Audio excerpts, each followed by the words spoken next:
riding was getting harder until I realized that my body had quietly started fighting the movement instead of going with it. Welcome to Turn Riding Fear Around podcast. Simple methods to overcome fear and start riding again. I'm Elise Hittinger, and I'm the host for your Journey to Courage. Not only was my health just in general going downhill, and I wasn't really paying attention to it because it happened really, really slow. By the time I was like 55, I couldn't put on my socks without sitting down. I'm a person that can put my knee up to my chest to put my socks on, standing on one foot. And it had just happened so slowly that I didn't notice it. Well, with me being so stiff that I was even having trouble putting my socks on, that was part of when I was going to get on my horse and it was a little harder to swing my leg over the saddle and I was making funny noises, getting on. My brain was going, danger, danger, your body's in tension. That's not going to be good if you need to have an emergency plan. Danger. And the more those warning flags went off, I wasn't linking it to my body. I was working mentally on my anxiety, doing all the things I needed to do, the affirmations, just the what ifs, the really good what ifs, turning my accident into our cartoon, all the things mentally. But what about my body? When that realization hit me, that my tighter body, my stiffness, adding in a few pounds,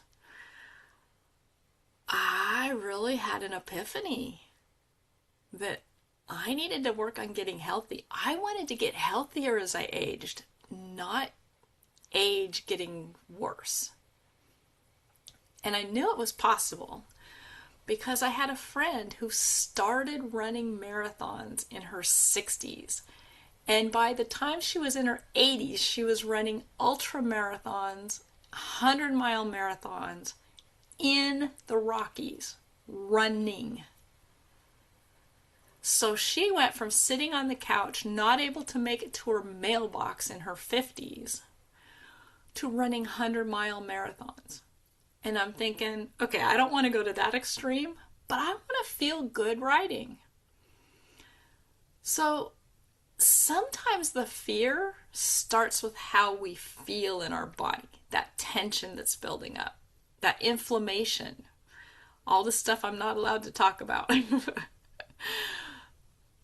But there's some things you can do besides all the nutrition stuff, which I've got something coming on that. But practice being loose. I know I've talked about the wiggle walk. I know I've talked about the chicken arms.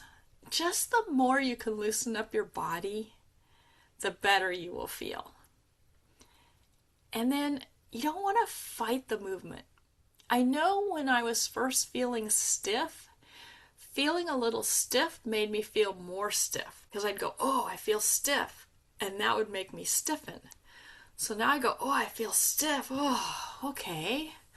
Move around a little bit, shake the shoulders, shake the body. So I was leaning into the tension instead of fighting the tension. And then find those areas that are tight and play with them. For me, one of the big areas that is tight is my calves. My calves get so tight and I have no idea why. So I started playing with some rollers. I started playing with some other things on my calves. Made a huge difference. I started flexing them more. Yeah, it felt good. Standing on the edge of a stair and putting my heels down, just bouncing a little bit. So whatever areas are tight for you, play with them. See if you can get them to loosen up, open up.